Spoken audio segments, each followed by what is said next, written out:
Opinion Tamil பார்வையாளர் அனைவருக்கும் வணக்கம். நான் உங்கள் யாசேர். மோடி ஆட்சி அமைத்த முதல் நாளே சுரேஷ் கோபி அமைச்சர் ராஜினாமா செஞ்சது நம்ம எல்லோருக்குமே தெரியும்.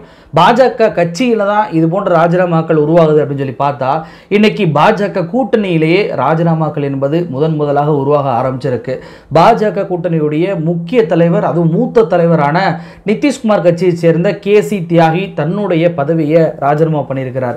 இவர் இப்படி பதவியை ராஜினாமா செஞ்சதற்கு மிக முக்கியமான காரணமா என்ன சொல்லப்படுது அப்படின்னா, இந்தியா கூட்டணி கட்சி தலைவர்களோட சேர்ந்து ஒரு ஜாயிண்ட் ஸ்டேட்மெண்ட், ஒரு ஒப்பந்தத்தில் இவர் கையெழுத்து போட்டார் அப்படின்றதுதான். இது மட்டும்தான் இவருடைய ராஜினாமாவுக்கு காரணமான்னு கேட்டா இல்ல.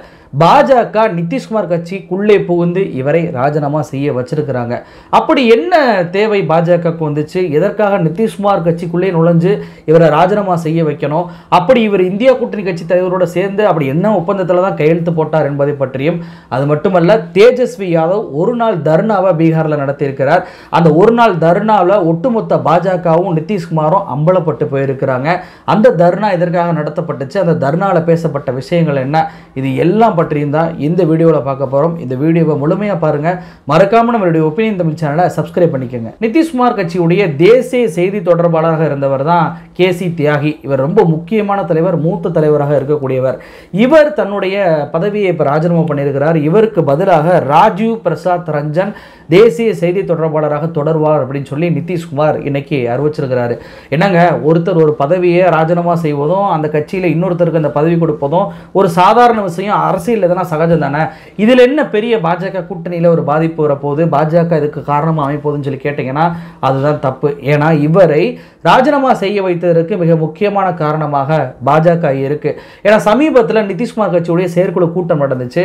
அதில் இவர் எனக்கு இந்த பதவி வேணான்னு சொன்ன போதும் கூட நிதிஷ்குமார் நீங்க இந்த பதவியில் இருக்கணும் அப்படின்னு சொல்லி நிர்பந்தம் கொடுத்தாரு. ஏன் சமீபத்தில் ஒரு வாரத்திற்கு முன்பு ஆகஸ்ட் 23ஆம் தேதி தேசிய தலைவர்கள் பட்டியலை நிதிஷ்குமார் கட்சி வெளியிட்டாங்க. அதுல இவர் தேசிய செய்தி தொடர்பாளராக இவருடைய பெயரும் இருக்கத்தான் செஞ்சுச்சு. அப்புறம் ஒரு வாரத்தில் இவர் ஏன் ராஜினாமா பண்ணார் சொல்லி பார்த்தோம் அப்படின்னா, நிதிஷ்குமார் கட்சியை சேர்ந்த ஒன்றிய அமைச்சராக இருக்கக்கூடிய லலன் சிங், அதே போல நிதிஷ்குமார் கட்சியுடைய எம்பிக்களுடைய தலைவராக இருக்கக்கூடிய சஞ்சய் ஜா, ரெண்டு பேரும் டெல்லியில முகாமிட்டிருக்கிறாங்க. இவர்கள் டெல்லியில இருந்து பீகாருக்கு வந்த பிறகுதான் இவர் தன்னுடைய பதவியை ராஜினாமா பண்ணியிருக்கிறார். இவர் தன்னுடைய பதவியை ராஜினாமா செஞ்சது அவ்வளவு பெரிய செய்தியா அப்படின்னு சொல்லி கேட்டா அவ்வளவு பெரிய செய்தி தான்.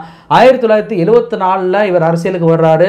1984 இருந்து இவர் எம்பியா இருக்கிறாரு. பல்வேறு பார்லிமெண்ட் கமிட்டிகளுக்கு இவர் தலைவராக இருந்திருக்கிறார். அது மட்டுமல்ல சமீபத்தில் இவர் நிதிஷ்குமாருடைய ராஜ்யசபா எம்பியாகவும் தேர்வு செய்யப்பட்டார். பார்லிமெண்ட்ரி ஸ்டாண்டிங் கமிட்டியுடைய தலைவராகவும் இவர் இருந்திருக்கிறார். அப்போ இவர் கிட்டத்தட்ட 50 வருட மூத்த அரசியல்வாதி. அது மட்டுமல்ல இந்த தேசிய செய்தி தொடர்பாளர் பதவி இருக்கு தெரியுமா, கிட்டத்தட்ட 24 வருடமாக இந்த பதவியில் இருக்கிறார். ஆமாங்க, 2000 ஆண்டுல இருந்து 2024 வரை கிட்டத்தட்ட 24 ஆண்டுகள் தேசிய செய்தி தொடர்பாளர் என்ற பதவியில் இருந்தவரை இன்னைக்கு பாஜக ராஜினாமா செய்ய வச்சிருக்கிறாங்க. அதுவும் நிதிஷ்குமார் கட்சிக்கு அழுத்தம் கொடுத்து.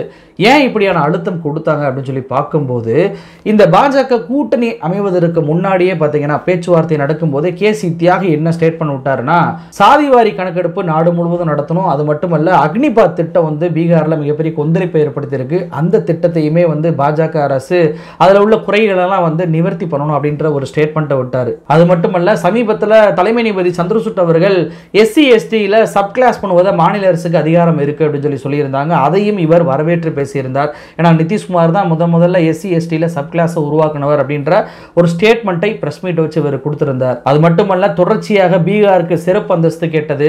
சமீபத்தில் லேட்டரல் என்ட்ரி போஸ்ட்டை 45 பேரை நிரப்ப போறோம் அப்படின்னு சொல்லி பாஜக ஒரு விளம்பரம் கொடுத்த உடனேயே சிராக் பாஸ்வான் இதற்கு கடுமையான எதிர்ப்பு தெரிவித்தார். ஆனா இந்த கேசி தியாகி ஒரு படி மேலே போய் நீங்க மிகப்பெரிய தப்பு பண்றீங்க, எதிர்க்கட்சிகளுக்கு மிகப்பெரிய ஆயுதத்தை தூக்கி கொடுத்திருக்கிறீங்க, ஒடுக்கப்பட்ட மக்கள் OBC மக்களிடையே ராகுல் காந்தி ஒரு மிகப்பெரிய சாம்பியனாக இந்த பிரச்சனையில மாறிடுவாரு, அதனால கண்டிப்பா இதை நாங்க ஏத்துக்கிற முடியாதுன்ற ஒரு ஸ்டேட்மெண்ட்டை கொடுத்தாரு. அது மட்டுமல்ல பாஜக அந்த லேட்டரல் போஸ்ட்டை நாங்க போடுவதை விளம்பரத்தை வாபஸ் வாங்கின பிறகு இது நிதிஷ்குமாருடைய சமூக நீதி ஆட்சிக்கு கிடைத்த வெற்றி அப்படின்ற ஒரு ஸ்டேட்மெண்ட்டையும் கொடுத்தாரு. ஆகஸ்ட் 15ஆம் தேதி சுதந்திர தின உரையில் மோடி அவர்கள் UCC பற்றி பேசியிருந்தார். இந்த UCC பற்றி செய்தியாளர்கள்கிட்ட கேட்கும்போது 2017 லா கமிஷனுக்கு நிதிஷ்குமார் கடிதம் எழுதிட்டாரு. எங்களை பொறுத்த வரைக்கும் முஸ்லீம்கள்ட்ட பரவலாக பேசி ஒரு கலந்துரையாடல் பண்ண பிறகுதான் இதுக்கு ஒரு வடிவம் கொண்டு வருவோம் அப்படின்னு சொல்லி ஒரு ஸ்டேட்மெண்ட்டை கொடுத்துருக்காரு. ஆனால் மற்ற கட்சிகள்லாம் என்ன பண்ணியிருக்காங்கன்னா, யூசிசிக்கு இன்னும் டிராஃப்டே வரலங்க, டிராஃப்ட் வந்த பிறகு நாங்கள் கருத்து சொல்கிறோம் அப்படின்னு சொல்லி சொல்லியிருந்தாங்க. இப்படி தொடர்ச்சியாக பாஜக எடுக்கக்கூடிய எல்லா மோசமான திட்டங்களும் முடிவுகளுக்கும் இவர் எதிரான சில கமெண்ட்களை கொடுத்துருக்கிறாரு.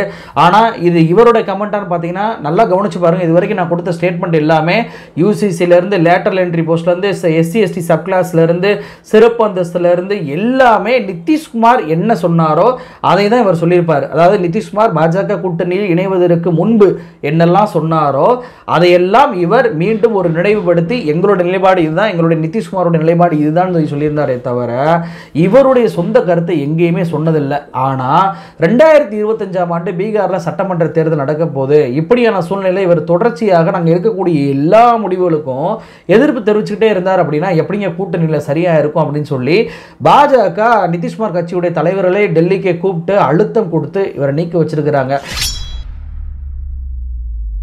இவர் நீக்கப்பட்டதற்கு இன்னொரு மிக முக்கியமான காரணம் நான் சொன்னேன், இந்தியா கூட்டணி கட்சி தலைவரோட சேர்ந்து ஒரு ஒப்பந்தத்தில் இவர் கையெழுத்து போட்டார் அப்படின்றது. அது என்ன அப்படின்னா, சமீபத்தில் League of Parliamentarians for Al Quds அப்படின்ற ஒரு அமைப்பு, இந்த அமைப்புடைய பொதுச் செயலாளராக இருக்கக்கூடிய முகமது மக்ரம் பலாவி இவர் ஒரு லஞ்ச் ஏற்பாடு பண்ணுறார், எல்லா கட்சி தலைவர்களையும் அழைக்கிறார். இதில் கேசி தியாகி கலந்து கொள்கிறார். அது மட்டும் இல்லை, சமாஜ்வாதி கட்சியைச் சேர்ந்த ஜாவித் அலிகான் எம்பி, ஆம் ஆத்மி கட்சியைச் சேர்ந்த சஞ்சய் சிங் எம்பி, காங்கிரஸை சேர்ந்த டேனிஸ் அலி எம்பி இவர்களும் இதில் கலந்துக்கிறாங்க. இதில் பேசக்கூடிய பலாவி அவர்கள் இஸ்ரேல் பாலஸ்தீன் மீது போர்க்குற்றங்களை செஞ்சுக்கிட்டு இருக்கு அப்படின்னு சொல்லி இஸ்ரேல் போருக்கு எதிரான சில விஷயங்களை பேசுறாரு. இந்த அனைத்து தலைவர்களுமே சேர்ந்து ஒரு ஜாயிண்ட் ஸ்டேட்மெண்ட்ல கையெழுத்து போட்டு ஒரு அறிக்கையை வெளியிடுறாங்க. அந்த அறிக்கையில் என்ன சொல்லப்படுது அப்படின்னா, இஸ்ரேல் தொடர்ச்சியான போர் குற்றங்களை பாலஸ்தீன் மீது செஞ்சுக்கிட்டு இருக்கு, எனவே இஸ்ரேலுக்கு ஆயுத சப்ளைவை இந்தியா உடனடியாக நிறுத்த வேண்டும் அப்படின்னு சொல்லியிருக்கிறாங்க. அது மட்டுமல்ல, யூத ஆக்கிரமிப்பு, பாலஸ்தீனை இனப்படுகொலை பண்றாங்க, மனிதநேயத்துக்கு எதிரான முறையில் போர் புரியுறாங்க உள்ளிட்ட பல்வேறு விஷயங்கள் அந்த ஸ்டேட்மெண்ட்ல இடம் பிடிச்சிருக்கு. இந்த ஸ்டேட்மெண்ட் தான் இவருடைய பதவியை ராஜினாமா செய்ய வைப்பதற்கான மிக முக்கியமான காரணியா மாறி இருக்கு. ஒரு விஷயம், இவர் இந்தியா கூட்டணி கட்சி தலைவரோட சேர்ந்து ஒரு ஜாயிண்ட் பிரஸ் மீட்டை ரிலீஸ் பண்ணது. ஏன்னா நம்ம பாஜக கூட்டணியில் இருக்கோம், அப்படி இருக்கும்போது இந்தியா கூட்டணி கட்சி தலைவரோட சேர்ந்து இவர் எப்படி ஒரு நிலைப்பாடு எடுக்கலாம், இது தேசிய பாதுகாப்பு பிரச்சனை, இது சர்வதேச பிரச்சனை, இதுல எப்படி இவர் இந்தியா கூட்டணி கட்சி தலைவரோட சேர்ந்து அவங்க பக்கம் போய் நிக்கலாம் அப்படின்ற ஒரு அழுத்தத்தை பாஜக நிதிஷ்குமார் கட்சிக்கு கொடுத்துருக்காங்க. அழுத்தத்தை கொடுத்தாங்க அப்படின்றத விட இந்த சான்ஸை பாஜக பயன்படுத்திக்கிட்டு இவரை பழி வாங்கிருச்சு அப்படின்னே சொல்லலாம். அதாவது கிட்டத்தட்ட 50 வருடமாக நிதிஷ்குமார் கூடயே இருந்தவர், 24 வருடமாக இதே பதவியில் நீடித்தவரை இன்னைக்கு பாஜக உடைய கூட்டணிக்கு தேவை, கூட்டணியில் நம்மளோட சிஎம் பதவி தான் முக்கியம் என்பதற்காக கேசி தியாகியவே ராஜினாமா செய்ய வச்சிருக்கிறார் நிதிஷ்குமார். இது நிதிஷ்குமார் கட்சியில மிகப்பெரிய பிரச்சனையை கிளப்பி இருக்குங்க. ஏன்னா வக்பு வாரிய திருத்த மசோதா இது ஜேபிசி கமிட்டிக்கு போனது எல்லாருக்குமே தெரியும். இதை ஜேபிசி கமிட்டிக்கு அனுப்ப போறோம்னு சொல்லிட்டு தான் பார்லிமெண்ட்ல இந்த மசோதாவை பாஜக கொண்டு வந்துச்சு. ஆனா இந்த மசோதாவை மிகப்பெரிய அளவுல வாழ்த்தி உயர்த்தி பேசினாரு யூனியன் மினிஸ்டரா இருக்கக்கூடிய லலன் சிங். இப்படி இவர் பேசினதுக்காகவே பார்த்தீங்க அப்படின்னா நிதிஷ்குமார் கட்சியில் இருக்கக்கூடிய வாட்டர் ரிசோர்சஸ் மினிஸ்டர் விஜய் சௌத்ரியிலிருந்து பல முக்கிய தலைவர்கள், முஸ்லிம் தலைவர்கள் அத்தனை பேருமே எதிர்ப்பு தெரிவிச்சாங்க. ஆனா இந்த லலன் சிங்கோடைய ஒன்றிய அமைச்சர் பதவியோ அல்லது நிதிஷ்குமார் கட்சியில் இருக்கக்கூடிய இவருடைய பதவியோ ராஜினாமா செய்ய வச்சாங்களா அப்படின்னு சொல்லி கேட்டா இல்ல. இவ்வளவு ஏன், இன்னைக்கு நிதிஷ்குமார் கட்சிக்குள்ள புகுந்து ராஜினாமா செய்ய வைக்கக்கூடிய வேலையை செஞ்ச பாஜக தன்னுடைய கட்சியில் இருக்கக்கூடிய ஸ்மிருதி இரானி சமீபத்தில் ஒரு பாட்காஸ்ட்ல போய் பேசுறாரு, ராகுல் காந்தி ஒயிட் டிஷர்ட் எதுக்கு தெரியுமா போடுறாரு, இளைஞர்களை கவருவதற்காக போடுறாரு, ராகுல் காந்தி சாதிவாரி கணக்கெடுப்பை பேசுறது மிகப்பெரிய அரசியல், இன்னைக்கு அவருடைய அரசியல் என்பது பிரம்மாண்டமான ஒரு மாற்றத்தை கண்டு இருக்கு, அவர் மிகப்பெரிய தலைவராக மாறி இருக்கார் அப்படின்ற ஒரு ஸ்டேட்மெண்ட்டை கொடுத்தாங்கல்ல. கங்கனா ரணவத்திலிருந்து எல்லோருமே ராகுல் காந்தி குடிச்சிட்டு பார்லிமெண்ட்டுக்கு வராரு, அவருக்கு மெண்டல் செக் பண்ணணும் அப்படின்ற பல்வேறு விஷயங்களை தொடர்ச்சியாக பேசி ராகுல் காந்தியை கார்னர் பண்றாங்க. இவ்வளவு ஏன், மோடி கூட ராகுல் காந்தியை பலக் புத்தி, சிறுபிள்ளைத்தனம் அப்படின்னு சொல்லி ஸ்டேட்மெண்ட் கொடுக்கும்போது ஸ்மிருதி இரானி ராகுல் காந்தியை இவ்வளவு பெரிய தூரத்துக்கு புகழ்ந்து பேசுறாங்களே, அந்த ஸ்மிருதி இரானியை பாஜகவிலிருந்து நீக்கினாங்களா அல்ல ஸ்மிருதி இரானி பாஜக பதவியிலிருந்து நீக்கினாங்களா கேட்டா இல்ல. ஆனா இன்னைக்கு நிதிஷ்குமார் மட்டும் தன்னுடைய சகாவான கேசி தியாகியை ராஜினாமா பண்ண வச்சிருக்கிறார். இத்தனைக்கும் கேசி தியாகி தன்னுடைய கருத்தை சொல்லலை, நிதிஷ்குமாருடைய கருத்தை தான் சொன்னார்.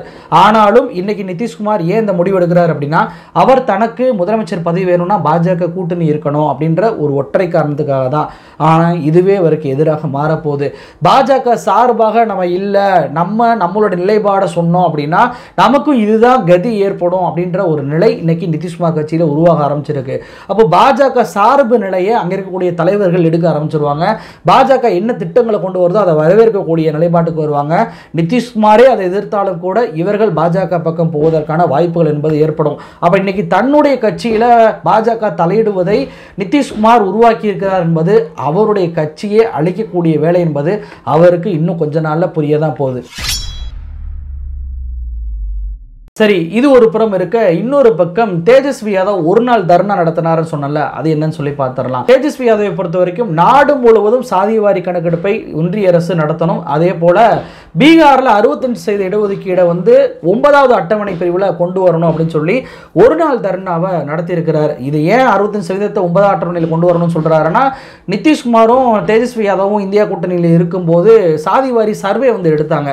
இதுல சர்வே எடுத்த பின்பு ஓபிசி மக்கள் பின்தங்கி இருக்கிறாங்க அப்படின்றதுக்காக 50% அந்த லேப்ஸை 65% மாத்துறாங்க. ஆனா இந்த 65% உயர்த்தினதை பாட்னா ஹைகோர்ட் தடை போடுது.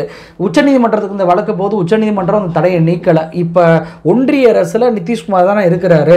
நிதிஷ்குமார் நினைச்சார் அப்படின்னா 9வது அட்டவணையில இதை சேர்த்துடலாம்.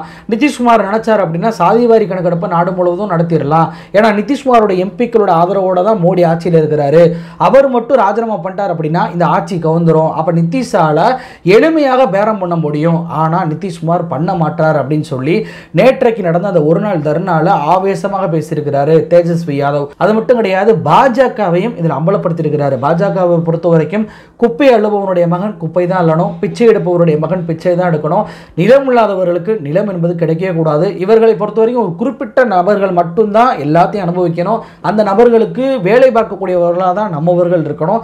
நம்மவர்களுக்கு எதுவும் கிடைக்கக்கூடாது என்ற நிலைப்பாடு தான் பாஜக வச்சிருக்காங்க. பாஜகவை பொறுத்த வரைக்கும் அவர்கள் ஏழைகளுக்கு எதிரான கட்சி அப்படின்னு சொல்லி பேசியிருக்கிறாரு. அது மட்டுமல்ல, இந்தியாவில் இருக்கக்கூடிய மரங்கள், அதே போல புலிகள், பறவைகள், முதலைகள் உள்ளிட்ட பல்வேறு விலங்குகளுக்கு இன்னைக்கு பட்டியல் இருக்கு, எவ்வளவு இருக்கு அப்படின்ற கணக்கெடுப்பு இருக்கு. ஆனா மனிதர்களுக்கு இல்ல. சாதிவாரி கணக்கெடுப்பு எடுத்தா மட்டும்தான் எந்தெந்த சாதியில எவ்வளவு ஏழைகள் இருக்காங்க அப்படின்றது நமக்கு தெரிய வரும். அப்பதான் அவங்களுக்கான திட்டங்களை கொண்டு போய் சேர்க்க முடியும். நிதிஷ்குமார் இன்னைக்கு பாஜக கூட்டணியில் இருக்கிறாரு. அவரால் 9வது அட்டவணையிலையும் இதை சேர்க்க முடியல. இடஒதுக்கீடு அதிகப்படுத்தினதை சாதிவாரி கணக்கெடுப்பை நடத்த சொல்லி மோடிட்டு நிர்பந்தம் கொடுக்க முடியல. ஆனா 17 மாசம் நான் துணை முதல்வராக இருந்தேன். அந்த துணை முதல்வர் ஆட்சி காலத்திலேயே பாத்தீங்கன்னா நான் சாதிவாரி சர்வே பீகாரில் எடுக்க வச்சேன். ஏன்னா 17 வருஷம் என்டிஏல தான் நிதிஷ்குமார் முதலமைச்சராக இருந்தார். அவர் சாதிவாரி கணக்கெடுப்பை எடுக்கல.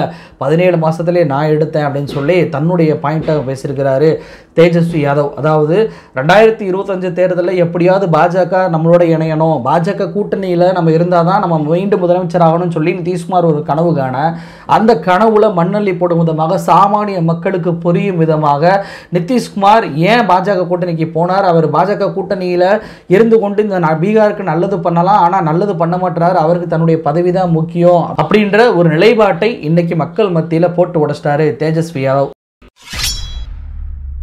ஒட்டுமொத்தமாக இன்னைக்கு பீகாருடைய அரசியல் கேசி தியாகியுடைய ராஜினாமா மட்டுமல்லாது தேஜஸ்வி யாதவுடைய ஸ்பீச்னாலும் மாறி இருக்கு அப்படின்னு சொல்லலாம்.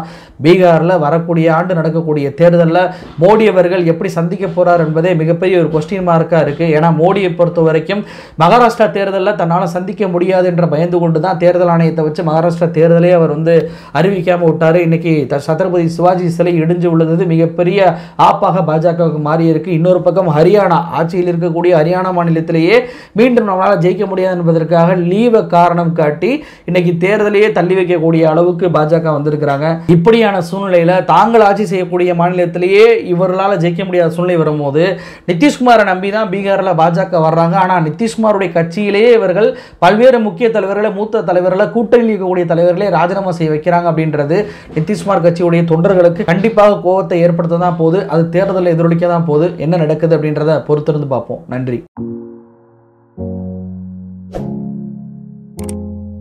Thank you.